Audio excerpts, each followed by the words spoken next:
채널 구독과 시청해주셔서 감사합니다. 좋은 하루 되세요. 안재환 사망 이후 정선이 안재환 떠난 지 15년 만에 이별다. 충격적인 사실이 드러났다. 스타 다큐 마이웨이에서는 방송인 정선이와 미국으로 이민 간 이옥주가 오랜만에 만나 회포를 풀었다. 정선이는 고안재환이 사망 사건으로 인해 힘들었다며 예전에 사건 나고 힘들 때 옥주 언니가 미국으로 오라고 하더라. 여기는 한국 사람 없다면서라고 말했다. 이옥주는 한국에 있으면 힘들 것 같아서 그랬다며 말했다. 김지선도 이옥주가 나한테 전화해서 선이 우리 집으로 오라고 해라고 말했었다고 전했다. 정선이는 내가 가만히 있으면 내 짐을 쌀 것 같았다며 언니한테 가면 한국에 오기 싫어질 것 같았다. 영원히 이 세계를 떠날 것 같았고 그러기에는 억울한 게 많았다. 내가 밝히고 싶은 내 자신의 삶에 대한 게 있었다고 말했다. 이어 정말 언니 품으로 가면 너무 따뜻하고 좋아서 영영 안 올 것 같았다. 그냥 여기서 한번 버텨보자는 생각을 했다고 덧붙였다. 정선이와 안재환은 2007년 11월 결혼했다.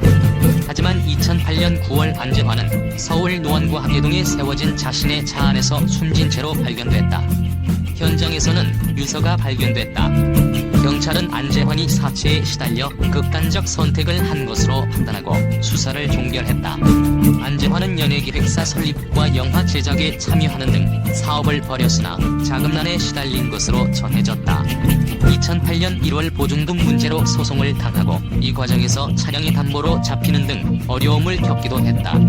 안재환 사망 후 불똥은 정선이의 절친인 고채진실에게 튀었다.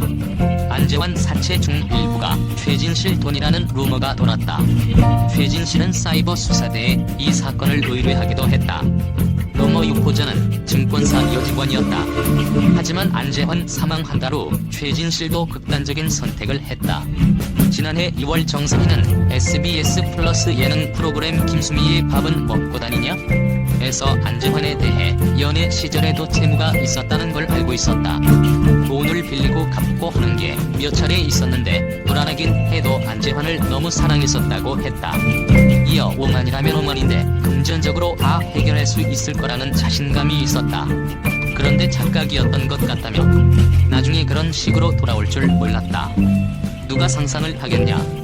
마지막 모습이 좋지 않은 얼굴이라서 기억에 남는다고 회상했다. 정선이는 최진실 사망 7개월 후 라디오에 복귀했다. 하지만 대중의 반응은 싸늘했다. 정선이는 빚을 져서 동기들이 돈을 많이 빌려줬다. 집은 경매로 넘어갔고 돈도 한 푼 없었다. 그런데 돈도 몰랐다라는 말을 들었다. 뭐라도 하지 않으면 죽을 것 같았다. 7개월 만에 복귀하니까 욕을 많이 하더라. 제정신이 아니었다라고 했다. 이어 가장 기억에 남는 악플은 무섭다는 것이었다. 웃고 얘기하는 것도 무섭다고 하더라. 일종의 용이 선상에서 나를 보는 시선과 루머들이 있었는데 그렇게까지 심하게 오해할 거라고 생각 못했다고 덧붙였다. 충격 자살에 연관된 미스터리 실종 신고, 빚의 규모, 자살 장소 의혹. 그의 자살을 둘러싼 미스터리 중 사람들이 가장 의구심을 품는 대목은 그가 사라졌을 때 왜 곧바로 실종 신고를 하지 않았는가 하는 점이다. 도대체 정선이는 왜 실종 신고를 하지 않았을까? 안재환의 셋째 누나 안미선 씨는 연락이 두절된 지 이틀째 날에 정선이에게 실종 신고를 하자고 했으나 조금만 더 기다려보자는 이야기만 들었다고 했다. 언니, 재환이는 돌아옵니다. 조금만 더 기다려 주세요라는 말 속에 확신마저 차 있었다고. 그래서 그들은 서로 연락이 되는가 보다 싶어 참고 기다렸단다. 또 안미선 씨는 선가 비공개 수사를 요청해 수사 중이니까 걱정 말라고 했다며 지금 돌이켜보니 과연 비공개로 수사한 경찰팀이 얘기는 했는지 의심스럽다고 덧붙였다. 어떻게 집 근처에 있던 사람조차 찾지 못할 수가 있느냐는 것. 반면 정선이의 경우 대중에게 알려진 스타이기에 쉽사리 실종 신고를 하지 못했다는 입장이다. 정선이 측은 안재환은 사체를 쓴 후 빚독촉에 시달려왔다. 공개적으로 실종 신고를 하면 안재환이 도주한 것으로 간주돼 법적 처벌을 받을 수 있었다. 그래서 이러지도 저러지도 못하는 상황이었다고 말했다.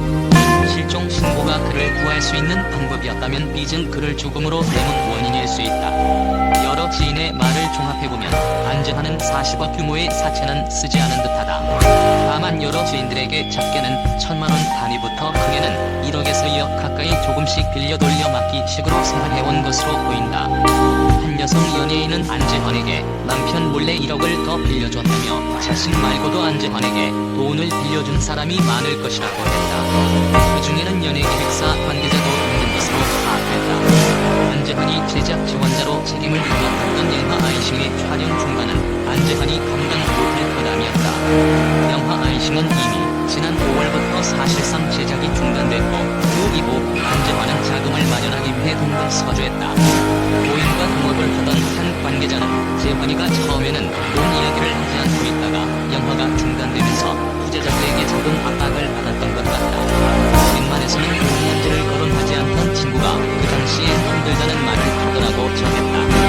그러나 안재환은 대원 외고나 서울대학교 동창 등 사업적 관계가 아닌 지인들에게는 돈을 빌리지 않았다.